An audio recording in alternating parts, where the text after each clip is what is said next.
Assalamualaikum warahmatullahi wabarakatuh. Perkenalkan, nama saya Indra Prayoga Parlim. Saya berasal dari Kabupaten Kuantan Sengingi, Kecamatan Benai, Desa Banjarlopa. NIM saya 2005111348. Saya dari jurusan Penjasrek. Assalamualaikum warahmatullahi wabarakatuh.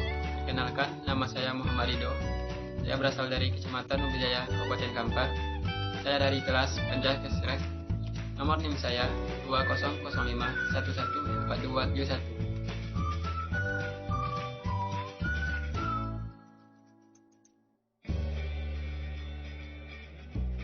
Pada kesempatan kali ini, kami dari kelompok 8 akan menjelaskan tentang yang pertama, aliran klasik dalam pendidikan, yang kedua, gerakan baru Indonesia dalam pendidikan. Nah, yang akan saya jelaskan adalah aliran-aliran klasik dalam pendidikan. Terdapat 4 jenis aliran-aliran klasik dalam pendidikan, yaitu yang pertama aliran nativisme, yang kedua aliran naturalisme, yang ketiga aliran empirisme, dan yang keempat adalah aliran konvergensi.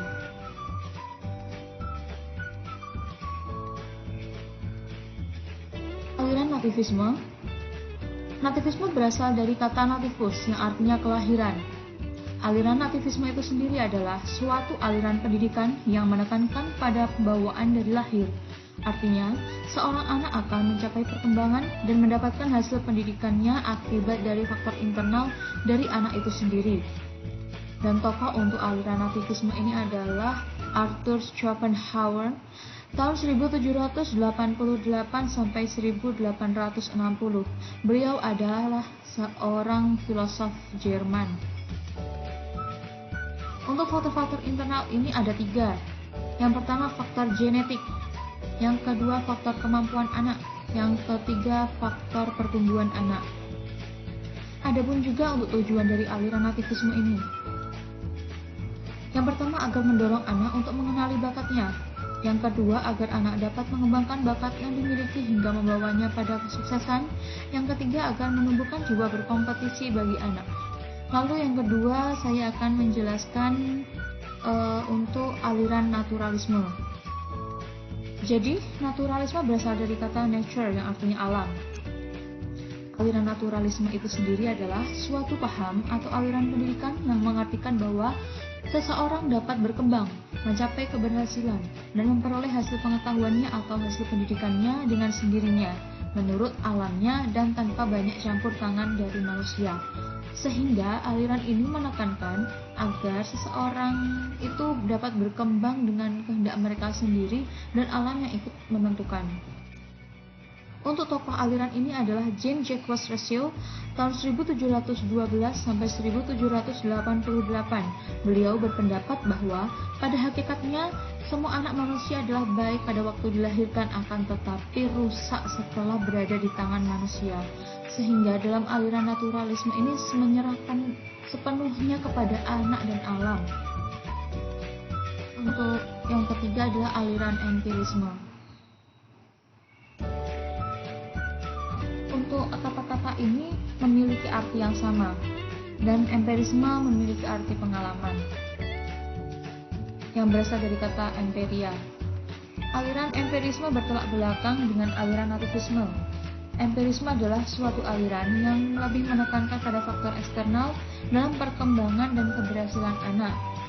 Nah, aliran empirisme ini artinya seseorang akan mencapai perkembangan dan keberhasilan karena pengaruh lingkungan sekitarnya dan pengalaman yang ia peroleh selama hidupnya.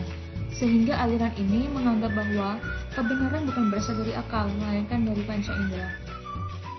Lalu untuk tokoh aliran ini adalah John Locke tahun 1632 sampai 1704, seorang filsuf Inggris yang mengungkapkan teori tabula rasa. Teori tabula rasa artinya seorang anak lahir bagaikan kertas putih. Lalu yang keempat saya akan menjelaskan mengenai aliran konvergensi. Ini adalah aliran terakhir. Jadi, konvergensi berasal dari kata konvergen yang artinya memusat ke satu titik. Aliran konvergensi merupakan suatu aliran yang sama-sama menguatkan antara faktor internal dan faktor eksternal dari seseorang dalam perkembangannya. Artinya, seseorang mampu mencapai keberhasilan karena dorongan lingkungan serta pengalaman dan pembawaan lahir yang orang itu miliki. Sehingga aliran konvergensi ini beranggapan bahwa kedua faktor saling beriringan dan harus diutamakan keduanya untuk memaksimalkan hasilnya. Dan untuk tokoh aliran konvergensi ini adalah William Stern tahun 1871 sampai 1938, seorang ahli pendidikan Jerman. Menurut saya pribadi, antara keempat aliran itu, aliran yang paling sip untuk diterapkan di Indonesia adalah aliran yang terakhir, yaitu aliran konvergensi. Karena apa? Pada aliran konvergensi ini, antara faktor internal anak dan faktor eksternal anak itu saling bekerja sama, saling berkolaborasi. Penjelasan yang kedua dengan judul Gerakan Baru Indonesia dalam Pendidikan.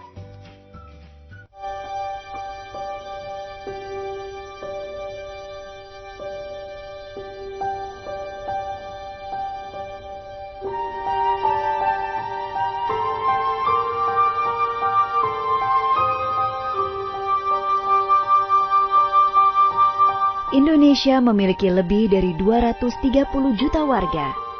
Tetapi pendidikan masih menjadi hal mewah bagi sebagian besar masyarakat. Setiap tahunnya, 1,8 juta remaja tidak mampu melanjutkan pendidikan mereka karena masalah biaya. Dan hanya 26% dari mereka yang berhasil lulus dan mampu meneruskan ke pendidikan yang lebih tinggi. Situasi pendidikan yang tidak memadai menyebabkan munculnya permasalahan sosial, seperti tidak tersedianya sumber daya manusia berkualitas untuk mendukung peningkatan ekonomi, tingginya risiko konflik sosial di masyarakat yang tidak cerdas, dan rendahnya daya saing Indonesia di era globalisasi. Indeks pembangunan pendidikan untuk semua atau Education for All di Indonesia menurun. Jika pada tahun 2010 lalu Indonesia berada di peringkat 65, tahun 2011 merosot ke peringkat 69. Terdapat beberapa faktor yang mempengaruhi terpuruknya pendidikan di Indonesia, yakni rendahnya sarana fisik, rendahnya kualitas guru, rendahnya pemerataan kesempatan pendidikan, rendahnya relevansi pendidikan dengan kebutuhan, visi dan moralitas pendidik, serta anak didik yang rendah, dan biaya pendidikan tinggi. Apakah keadaan ini akan terus dibiarkan? Pemerintah tidak dapat bekerja sendirian dalam mengentaskan masalah pendidikan. Indonesia membutuhkan kerjasama dari berbagai lapisan masyarakat agar dapat memenuhi potensinya menjawab tantangan global.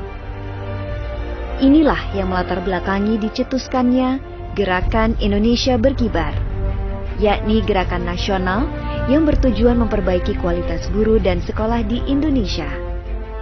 Gerakan Indonesia Berkibar adalah wadah kerjasama yang mengusung kemitraan pemerintah swasta atau Public-Private Partnership.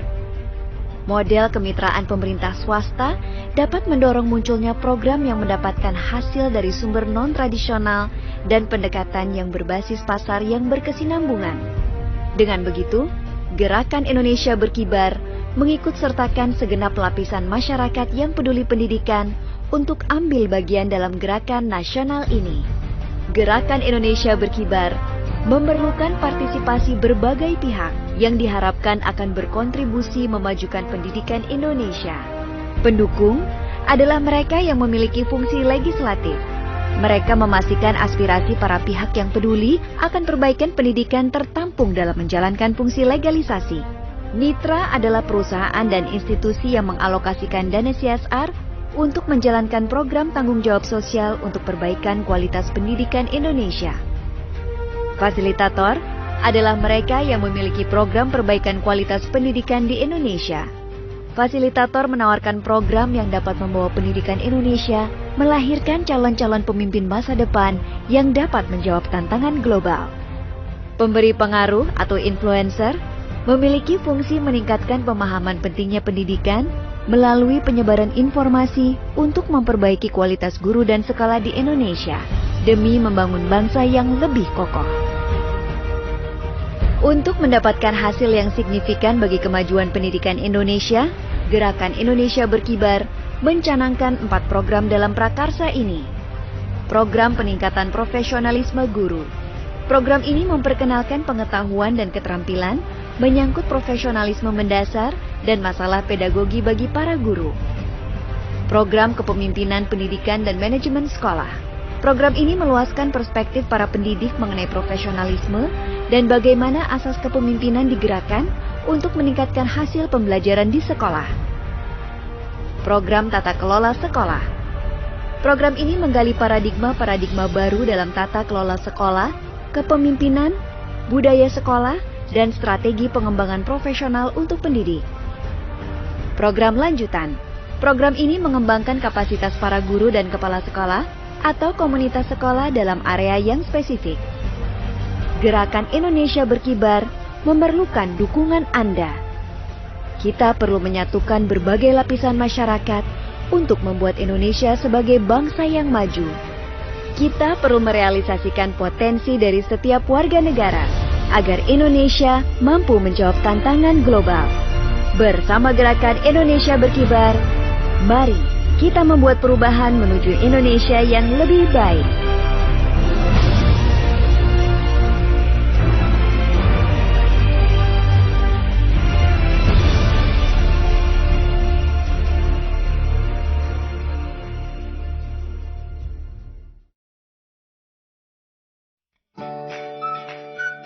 Sekian presentasi dari kelompok kami. Apabila ada kesalahan, mohon dimaafkan. Wabillahi taufiq wal hidayah. Wassalamualaikum warahmatullahi wabarakatuh.